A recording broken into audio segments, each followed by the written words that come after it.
I found a box of photos in the attic that exposed an old family secret, and it tore our family apart. I was helping Mom clean out Grandma's house after the funeral when I spotted a dusty shoebox wedged behind the water heater. Inside were hundreds of photographs I'd never seen before, dating back to the 1940s through the 80s. Most showed a little girl with my mom's exact face and smile, but in every photo, she was with a different family, different houses, different cars, different people calling her their daughter. At the bottom of the box was a folder labeled Placement Records in Grandma's handwriting. My hands shook as I read the documents inside. My mother wasn't an only child like she'd always claimed. She was one of 12 children my grandmother had given birth to, then systematically sold to wealthy families who couldn't have kids of their own. Grandma had run an illegal adoption ring for 40 years. Each file contained a child's photo, their new family's information, and payment records. The amounts were staggering, tens of thousands per child, all deposited into Grandma's personal account. My mother's file was the thickest. She'd been returned 3 times before age 10. Behavioral problems, one family wrote. Too attached to birth mother, noted another. That's when I understood why Mom never talked about her childhood, why she flinched whenever anyone mentioned siblings, why she'd moved us across the country when I was 12, claiming Grandma was too toxic to visit.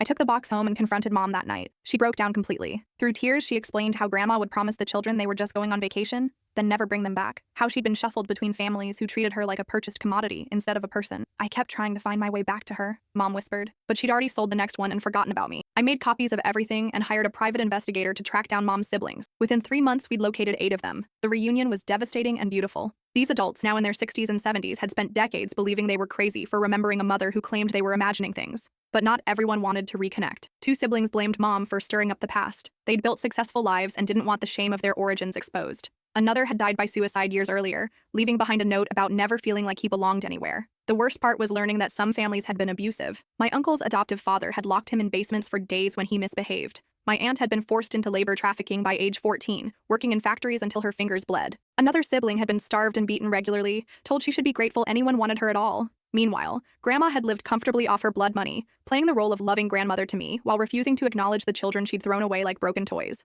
When the story hit the local newspaper, our extended family turned vicious. Cousins accused us of destroying Grandma's memory. Old family friends stopped speaking to us. Why couldn't you just leave it alone? My father asked after his brother cut off contact. She's dead. What's the point of this now? The point was justice for the children whose lives were stolen. Last month, I received a call from my youngest aunt, now 58 and living in Vermont. She'd been searching for her real family since she was 16 years old. Thank you, she cried. I thought I'd die never knowing where I came from originally. That made everything worth it. Sometimes families need to be torn apart so the pieces can finally heal properly.